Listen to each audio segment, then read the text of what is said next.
আজ ২১শে ফেব্রুয়ারি আন্তর্জাতিক মাতৃভাষা দিবস। পৃথিবীর বিভিন্ন ভাষাভাষীদের কাছে এই দিনটি অত্যন্ত তাৎপর্যপূর্ণ, বিশেষ করে বাংলাভাষীদের কাছেও।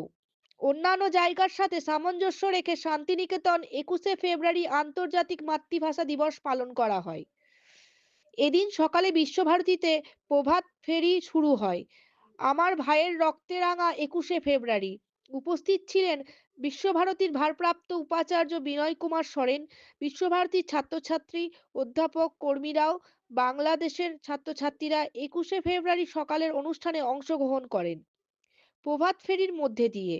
২১শে শহীদ বেদিতে পুষ্পার্ঘ্য অর্পণ করে ভাষা দিবসের শহীদ হওয়া সেই সমস্ত শহীদদের। ২১শে ফেব্রুয়ারি বাংলাদেশ সহ পশ্চিমবঙ্গ তথা সমস্ত বাংলা ভাষা ব্যবহারকারী মানুষদের কাছে আজ গৌরবোজ্জ্বল একটি দিন।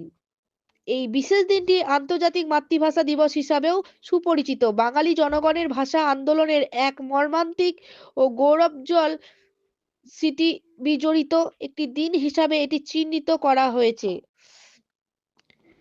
১৯৫২ সালের এই দিনে বাংলাকে পূর্ব পাকিস্তানের অন্যতম রাষ্ট্রভাষা করার দাবিতে আন্দোলনরত ছাত্রদের ওপর পুলিশের গুলিবর্ষণ হয়।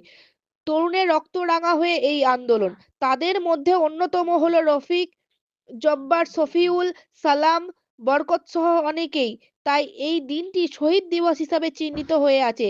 ৫ই আগস্ট ২০১০ খ্রিস্টাব্দে জাতিসংঘ কর্তৃক গৃহীত সিদ্ধান্ত অনুযায়ী প্রতি বছর ২১শে ফেব্রুয়ারি বিশ্বব্যাপী আন্তর্জাতিক মাতৃভাষা দিবস পালন করা হয়।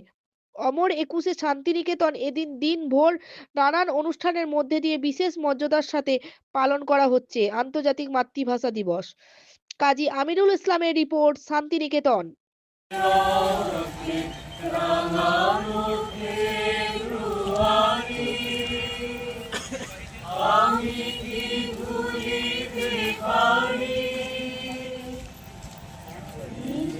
যাত্রী যে আমাদের গেস্ট হাউস, এখান থেকে আমরা পদযাত্রার মাধ্যমে এবং গানের তালে তালে এই ইন্দিরা গান্ধী সেন্টার পর্যন্ত আসা হলো এবং এখানে আমাদের যে স্কুল এবং সঙ্গীত ভবন, স্কুল দুটো পাঠক ভবনে শিক্ষা সত্র তারা গান পরিবেশন করলো আর সঙ্গীত ভবন গান পরিবেশন করলো। এর মাধ্যমে আমরা আজকে এই আন্তর্জাতিক মাতৃভাষা দিবস পালন করলাম এখানে।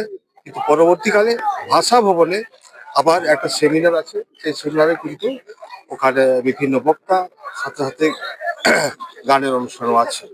স্যার, বাংলাদেশ ভবনে এই আন্তর্জাতিক মাতৃভাষা দিবস পালন করা হতো, কিন্তু এইবারে দেখা যাচ্ছে যে এখানে করা হয়। হ্যাঁ, এই বছর বাংলাদেশ ভবনে কিন্তু অনেক রিপেয়ারিং কাজ চলছে, রিনোভেশনের কাজ চলছে, যার জন্য ওটাকে আমরা একটু অ্যাভয়েডই করলাম ওই হিসেবে, কারণ যেহেতু ওটা এখন ব্যবহারযোগ্য নয়। আর দ্বিতীয় কথা হচ্ছে এইরকম কোনো আমার মনে হয় না যে বাংলাদেশ ভবনেই সব অনুষ্ঠান করতে হবে বা এই মাতৃভাষাটাকে, কারণ অন্যান্য বিশ্ববিদ্যালয় তো মাতৃভাষা দিবস এটা কিন্তু ভারত সরকারের নির্দেশ, ইউনেস্কোর যে প্রোটোকল সেই অনুযায়ী আমরা করছি। তো তো সব জায়গায় কি বাংলাদেশ ভবন আছে যে সেটা কি বাংলাদেশ ভবনই করতে হবে? যেহেতু বিশ্বভারতীতে বাংলাদেশ ভবন রয়েছে, হ্যাঁ, এবং প্রতি বছরই বাংলাদেশ ভবন তৈরি হওয়ার আগে তো না তা নয়, তাহলে যখন বাংলাদেশ ভবন তৈরি হলো তারপরে তো এই মাতৃভাষা দিবসের আজকের দিন, ভাষা শহীদদের যে সম্মান জানানো তাদেরকে, সেটা তো এখানেই হতো। হ্যাঁ, ওখানেই হতো বাংলাদেশ ভবন তৈরির পর থেকে ঠিকই, কিন্তু বললাম তো রিপেয়ারের কাজ চলছে, এখনো মনে হয় সামনেটা খোলাও হয়নি। যাই হোক,